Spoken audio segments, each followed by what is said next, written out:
आता पाहूया लोकसभेच्या रणसंग्रामासंदर्भातल्या टॉप 9 बातम्या। पटोलेंनी अकोल्यात जॉनी वॉकरचा जबरदस्त अभिनय केला। प्रदेश उपाध्यक्ष पुणकरांना सभेतून 1.5 तास बाहेर का बसवलं? प्रकाश आंबेडकरांचा नाना पटोलेंना सवाल। अकोल्याच्या जागेवरून वंचितने ट्विट करत काँग्रेसला डिवसलं। अभय पाटील यांची आरएसएसशी घनिष्ठ संबंध, वंचित आघाडीचा दावा। ट्विट करत वंचित आघाडीचा काँग्रेस उमेदवारावर आरोप। मुंबईतील महायुतीच्या मेळाव्याला खासदार पूनम महाजन गैरहजर। महायुतीच्या मेळाव्याचं संपूर्ण नेतृत्व आशिष शेलार यांच्याकडे। पूनम महाजनांच्या जागी शेलारांना तिकीट मिळण्याची शक्यता। राणेंच्या ईडी सीबीआयच्या फाईल ओपन केल्या तर ते तिहार जेलमध्ये असतील। राऊतांचं प्रत्युत्तर, कोरोना काळात पैसे खाल्ले, आता बाप बेटे आत जाणार। राणेंनी नाव न घेता उद्धव ठाकरेंवर केली टीका।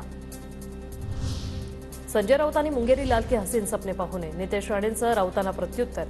संजय राऊतांनी राणेंची आणि भाजप नेत्यांची चिंता करू नये असाही टोला। तुमचा बॉस सागर बंगल्यावर बसलाय आणि तुम्ही वॉचमॅनगिरी करताय। केंद्रीय मंत्री असून तुमच्या वडिलांना तिकीट मिळालं नाही। वैभव नाईकांचा नितेश राणेंवर हल्लाबोल।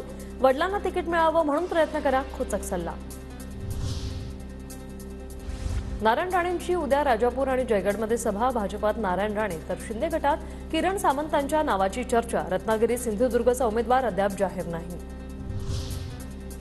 शिंदे गटाच्या 4 ते 5 खासदारांवर रडण्याची वेळ। चंद्रकांत खैरेंची टीका, बंडखोरांना पुन्हा घेणार नाही।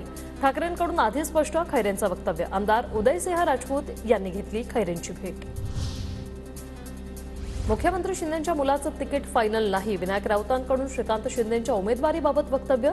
विधानसभेला महायुतीचे नेते एकमेकांच्या उरावर बसणार असल्याची टीका।